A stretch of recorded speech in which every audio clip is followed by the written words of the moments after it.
कसिया तहसील परिसर में बुधवार को पूर्व राष्ट्रपति व संविधान सभा के अध्यक्ष डॉक्टर राजेंद्र प्रसाद की मूर्ति का अनावरण कार्यक्रम मुख्य अतिथि उनके प्रपुत्र डॉक्टर अशोक जाह्नवी प्रसाद के करकमलों के द्वारा किया गया।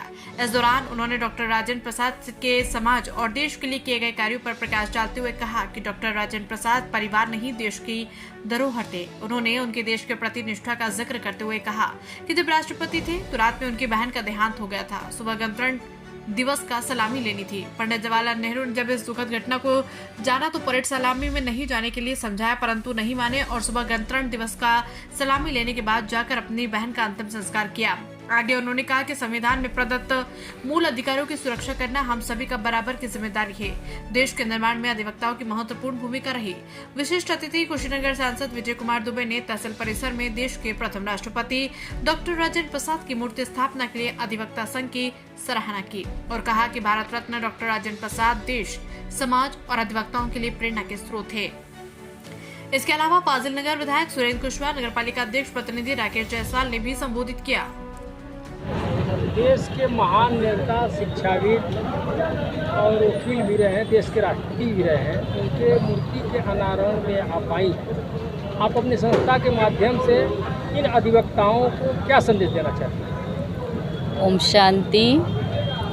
हम ब्रह्मा कुमारी संस्था के तरफ से अधिवक्ता गणों को यही संदेश देना चाहती हूँ और उनकी विशेषताओं को बताना चाहती हूँ, उनके कर्तव्यों के बारे में अवगत कराना चाहती हूँ कि उनकी समाज को न्याय दिलाने में क्या भूमिका है। जैसे देश आज़ाद हुआ तो उस समय अंग्रेज़ों से लड़ना कोई साधारण बात नहीं थी।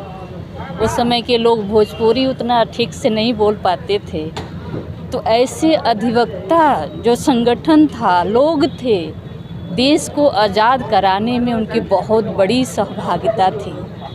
तो हम ब्रह्मा कुमारी संस्था के तरफ से उनको ये संदेश देना चाहते हैं, उनको सजग करना चाहते हैं, अलर्ट करना चाहते हैं कि वो भी अपने मन को पॉजिटिव थिंकिंग से, सकारात्मक सोच से इतने मजबूत बने कि आने वाले समय में वो अधिक से अधिक लोगों को न्याय दिला सके और समाज की अच्छे ढंग से सेवा कर सके।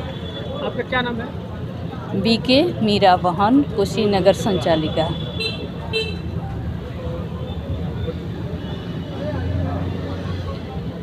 आप अधिवक्ता संघ के मंत्री हैं। अधिवक्ताओं के लिए आने वाले समय में अपने कार्यकाल में क्या काम करना चाहते हैं?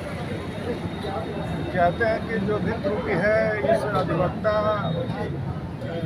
एसोसिएशन में उसको मिलजुल करके सशक्त बनाया जाए।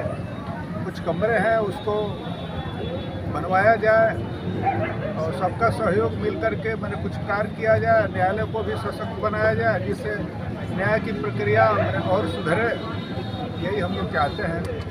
थोड़ी थोड़ी बात के लिए आप लोग हड़ताल करते रहते हैं, जिससे जो वादी हैं, जो तारीख लड़ने के लिए आते हैं, उनके ऊपर आर्थिक बोझ पड़ता है। इसके लिए आप क्या करना चाहते हैं कि कुछ सुविधा देंगे कि ऐसे ही चलेगा?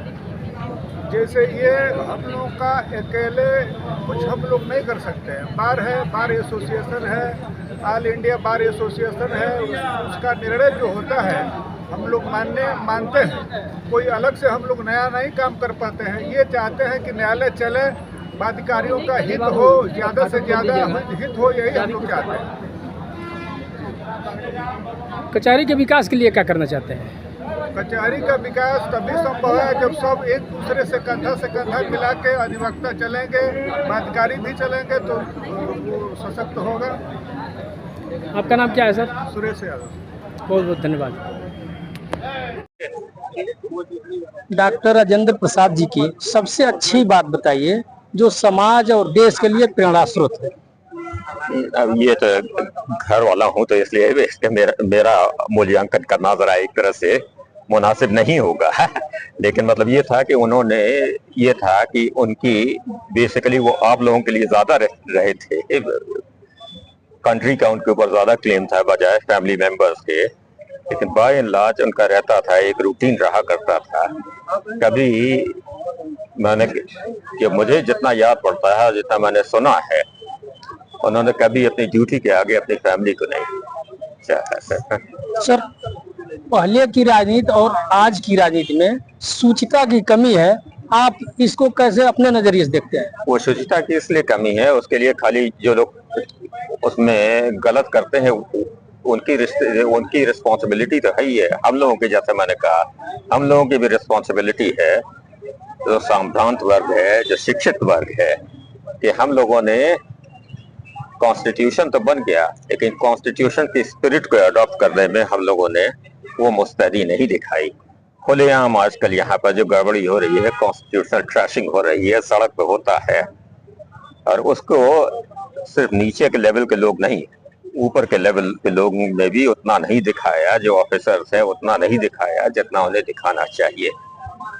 तमाम लोग मानते हैं कि देश तानाशाही की तरफ बढ़ रहा है और देश के अंदर अमीरी और गरीबी की खाई बढ़ती जा रही है, इसको आप अपने नजरिए से कैसे देखते हैं? देश तानाशाही की तरफ बढ़ ही जाएगा अगर हम लोग के अपने कॉन्स्टिट्यूशन की अपनी रिस्पॉन्सिबिलिटी का निर्वाह नहीं करेंगे, तो बढ़ ही जाएगा। अभी तो तानाशाही नहीं है, तो मैंने तानाशाही देखी है, लेकिन अब ज्यादातर लोग अगर देखें कि सरकारी तंत्र उनका मित्र नहीं है, सरकारी तंत्र से दूर अगर रहने लगे, तो मैंने सरकार का भरोसा वो नहीं दिखा रहे हैं।